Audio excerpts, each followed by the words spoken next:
மறைமுகமா என்னென்ன நடந்துச்சு அப்படிங்கிறது எல்லாமே எத்தனை அறங்காவலர்கள் தினம் என்னுடைய அலுவலகத்துக்கு வந்து கண்ணீர் விட்டு கதறிட்டு இருக்கிறாங்கன்றது எனக்கு மட்டும் தான் தெரியும்.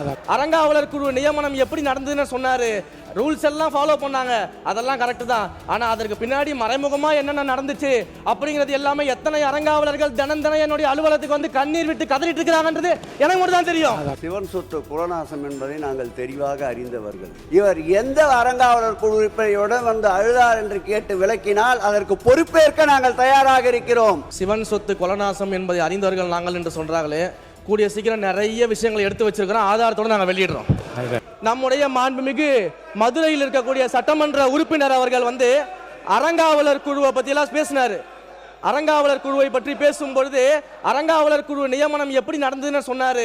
ரூல்ஸ் எல்லாம் ஃபாலோ பண்ணாங்க, அதெல்லாம் கரெக்ட் தான். ஆனால் அதற்கு பின்னாடி மறைமுகமாக என்னென்ன நடந்துச்சு அப்படிங்கிறது எல்லாமே எத்தனை அறங்காவலர்கள் தினம் என்னுடைய அலுவலகத்துக்கு வந்து கண்ணீர் விட்டு கதறிட்டு இருக்கிறாங்கன்றது எனக்கு மட்டும் தான் தெரியும்.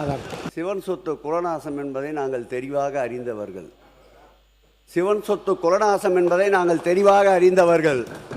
அவர் சொல்லுவதை போல் இந்த ஆடிட் செய்கின்ற விவகாரம் அந்தந்த துறை சார்ந்த அதிகாரிகளை சார்ந்தது. இந்த ஆடிட் மத்திய அரசு தன்னுடைய கையிருப்பிலே வைத்துக் கொள்ள வேண்டும் என்று முனைந்த போது அந்த ஆடிட்டை தமிழக அரசு தான் செய்யும் என்று போராடி வாதாடி தமிழக அரசின் சார்பில் ஆடிட்டை நிர்ணயம் செய்தது நாங்கள்.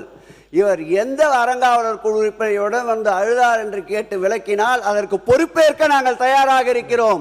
வாய் புளித்ததோ மாங்காய் புளித்ததோ என்ற குற்றச்சாட்டுகளை அவைத்தலைவர் அவர்கள் தயவு செய்து பதிவு செய்யக்கூடாது. மாண்புமிகு பேரவை தலைவர் அவர்களே, ஒரே ஒரு விஷயத்தை மட்டும் சொல்லிட்டு நான் அறிவிப்பு போயிடுறேன். சிவன் சொத்து கொலநாசம் என்பதை அறிந்தவர்கள் நாங்கள் என்று சொல்றாங்களே, கூடிய சீக்கிரம் நிறைய விஷயங்களை எடுத்து வச்சிருக்கிறோம், ஆதாரத்தோடு நாங்கள் வெளியிடுறோம்.